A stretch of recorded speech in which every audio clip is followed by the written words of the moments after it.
Hello दोस्तों, इंडिवर्ल्ड entertainment के नए वीडियो में आपका स्वागत है। मैं हूं प्रीति। तो जैसा कि आपको पता है, बहुत सारे कंपनीज जो हैं वो अपने प्रोडक्शन को और जितने भी काम हैं वो चाइना से उठाकर इंडिया में ला रहे हैं। उन लोगों को भी पता चल जा चुका है कि सिर्फ वर्कर्स के ऊपर प्रेशर देकर प्रोडक्शन निकालना ही अल्टीमेट गोल नहीं है।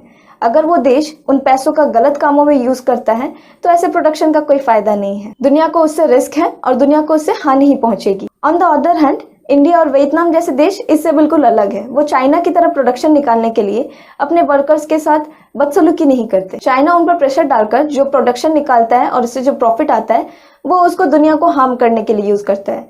जैसे कि हमने कोविड-19 देख लिया है और ऐसी बहुत सी चीजें हैं। तो कंपनीज को भी धीरे धीरे पता चल जा चुका है कि सिर्फ प्रोडक्शन और प्रॉफिट ही सब कुछ नहीं है, क्योंकि किस देश को आप कॉन्ट्रैक्ट दे रहे हैं उसका नेचर भी इंपॉर्टेंट है। तो आज का वीडियो उसी का एक एग्जांपल है। एप्पल भी अपने सारे प्रोजेक्ट्स चाइना से हटाकर इंडिया को दे रहा है। तो आज का वीडियो इसके बारे में है। तो चलिए हम वीडियो देखते हैं।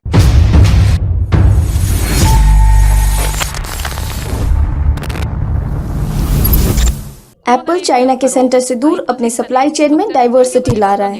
एप्पल ने स्मार्टफोन आईफोन 13 का प्रोडक्शन इंडिया में शुरू कर दिया है।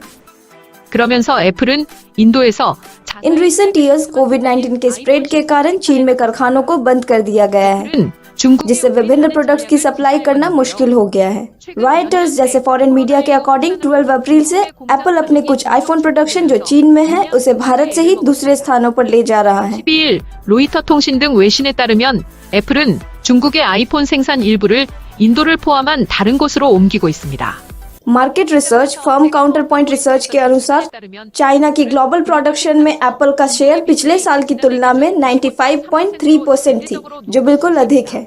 करंटली भारत में ताइवानी सप्लायर विस्ट्रो फॉक्सकॉन आईफोन 11 और आईफोन 12 को असेंबल कर रहा है, लेकिन प्रोडक्शन शेयर सिर्फ 3.1% का है। 생산 비중은 3.1% 수준의 भारत के शेयर्स धीरे धीरे हर साल बढ़ रहे हैं, 2년 점차 जो 1.3% 2020 से लास्ट ईयर 3.1% हो गया। 지난해 इंडस्ट्री को उम्मीद है कि इस साल ये रेशियो बढ़कर 57% हो जाएगा। 비율이 इसका कारण ये है कि एक अन्य एप्पल सप्लायर ताइवानी पैगाट्रो भी जल्द ही भारत में प्रोडक्शन शुरू करने वाला है। 대만 페가트론도 인도에서 곧 생산을 시작할 것으로 알려졌기 때문입니다. इसके अलावा वियतनाम और इंडोनेशिया जैसे दक्षिण पूर्व एशिया में प्रोडक्शन रेशियो धीरे धीरे बढ़ रहा है। हालांकि चीन की तुलना में रेशियो कम है। इंडस्ट्री का मानना है कि एप्पल दक्षिण पूर्व एशिया में प्रोडक्शन बढ़ाएगा 의존도를 और मैक्सिको चीन के ऊपर अपना एक्सेसिव डिपेंडेंस को कम करेगा। 나로 보고 ये एनालाइज किया जाता है कि एप्पल की विदेशी लाइनों का डाइवर्सिफिकेशन काफी हद तक चीन की जीरो कोरोना पॉलिसी से प्रभावित था। वॉल स्ट्रीट जर्नल की रिपोर्ट्स है कि चीन के बाहर प्रोडक्शन को एक्सपैंड करने के लिए एप्पल भारत पर बड़ा दाव लगा रहा है, लेकिन भारत आईफोन मैन्युफैक्चरिंग पाई का एक बड़ा हिस्सा बन सकता है, केवल तभी जब ये अपने डोमेस्टिक मार्केट को विकसित करे। एप्पल के लिए दशकों से चीन में बनी सप्लाई चेन इकोसिस्टम को दूसरी जगह स्थापित करना इतना आसान नहीं होगा। गवर्नमेंट पॉलिसी सपोर्ट और प्रचुर मात्रा में सस्ते श्रम द्वारा समर्थित। दूसरी ओर सैमसंग इलेक्ट्रॉनिक्स एक कॉम्पिटिटर के पास एक डिसेंट्रलाइज्ड स्मार्टफोन प्रोडक्शन लाइन है, इसलिए ये पिछले साल कोविड-19 जैसे इन्वायरमेंटल फैक्टर्स से अपेक्षाकृत कम प्रभावित था। सैमसंग इलेक्ट्रॉनिक्स के स्मार्टफोन प्रोडक्शन बेस दुनिया भर में समान रूप से डिस्ट्रीब्यूट किए जाते हैं, इंक्लूडिंग वियतनाम, जो कुल मात्रा का आधा हिस्सा है। Gumi, Brazil, Manaus, Campinas, India, Turkey, Indonesia. 골고루 분포해 있습니다. Industry insider ने कहा कि मैन्युफैक्चरर्स को आमतौर पर कई कंपनियों के माध्यम से सप्लाई की जाती है, 통상 ताकि जोखिम को कम किया जा सके। प्रोडक्शन के दौरान होने वाले पार्ट्स को खरीदने के प्रोसेस में 복약은 매우 중요한 만큼 코로나19를 계기로 기업들이 지역 공급망 강화에 비중을 더 실을 것으로 보인다고 말했습니다. 지금까지 시청해주셔서 감사합니다. 구독하기, 좋아요 많이 눌러주시고요. 댓글도 많이 남겨주시면 감사하겠습니다. एप्पल ने लेटेस्ट आईफोन 13 का मैन्युफैक्चरिंग इंडिया में शुरू कर दिया है। ये एक ऐसा कदम है जिससे भारत की बड़ी टेक कंपनियों को बहुत प्रॉफिट होगा और साथ ही ये गवर्नमेंट की मेक इन इंडिया पहल को भी बढ़ावा देता है। एप्पल ने हाल में अनाउंसमेंट किया कि एप्पल अपना मैन्युफैक्चर अब इंडिया में करेगा। चेन्नई के पास श्रीपेरुम्बदूर में फॉक्सकॉन प्लांट आईफोन 13 यूनिट्स को प्रोड्यूस करेगा। इसके सारे लेटेस्ट आईफोन मॉडल्स अब इंडिया में बनाए जाएंगे। हालांकि अगर आप सोच रहे हैं कि प्राइस में गिरावट आएगी, तो शायद एप्पल अभी ऐसा नहीं करेगा। भारत में एप्पल के मैन्युफैक्चरिंग पार्टनर फॉक्सकॉन और विस्ट्रो पहले से ही पुराने आईफोन मॉडल का मैन्युफैक्चर कर रहे हैं। एप्पल ने कहा कि वो आईफोन 13 का मैन्युफैक्चर लोकल कस्टमर्स के लिए करेगा, जिसका मतलब है कि भारत में प्रोड्यूस्ड यूनिट्स को अदर मार्केट्स में एक्सपोर्ट नहीं किए जाएंगे।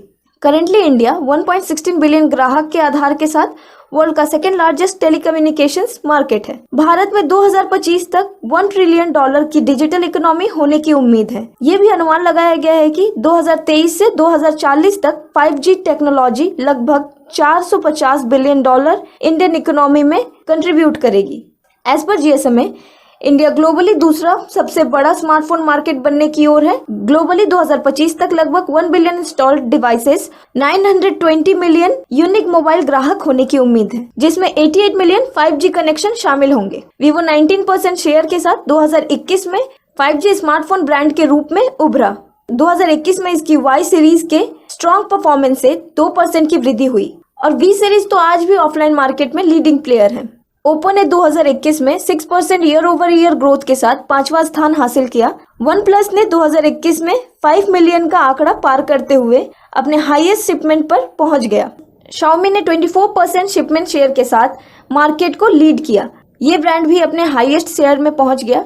2021 में 5 ब्रांड्स में से Realme सबसे तेजी से आगे बढ़ने वाला ब्रांड था। भारत का ओवरऑल मोबाइल हैंडसेट मार्केट 2021 में 7% ईयर ओवर ईयर बढ़ा। सैमसंग ने 2021 में हैंडसेट मार्केट में टॉप पोजीशन पर कब्जा कर लिया। जुलाई 2020 में पूरे भारत में मोबाइल फोन मार्केट में माइक्रोमैक्स का शेयर 1% से भी कम था। कंपनी के मार्केट शेयर में लगातार गिरावट आ रही थी। देखे गए समय में माइक्रोमैक्स का जुलाई 2019 में 1.7% के साथ सबसे ज्यादा मार्केट शेयर था। हमारे जो अपने इंडिया के मैन्युफैक्चरिंग कंपनीज हैं, जैसे कि माइक्रोमैक्स हो गया, जिसको हम शायद प्रॉपर्ली सपोर्ट नहीं दे सके, जिसकी वजह से उसका मार्केट शेयर गिर गया और वो बंद होने के कगार पर है। ये तो ठीक है कि एप्पल हमारे देश में मैन्युफैक्चर कर रहा है, लेकिन हमें ये कोशिश करना चाहिए कि इंडियन ब्रांड को हम कैसे प्रमोट करें। अगर हम इंडियन ब्रांड को प्रमोट करेंगे तो शायद वो एप्पल से भी अच्छा ब्रांड बनाए। तो हमें ज्यादा से ज्यादा इंडियन ब्रांड को प्रमोट करना चाहिए और उनका सपोर्ट करना चाहिए। तो आज का वीडियो मैं यहाँ पे खत्म करती हूँ और मिलती हूँ आपसे नेक्स्ट वीडियो में। Till then, good bye.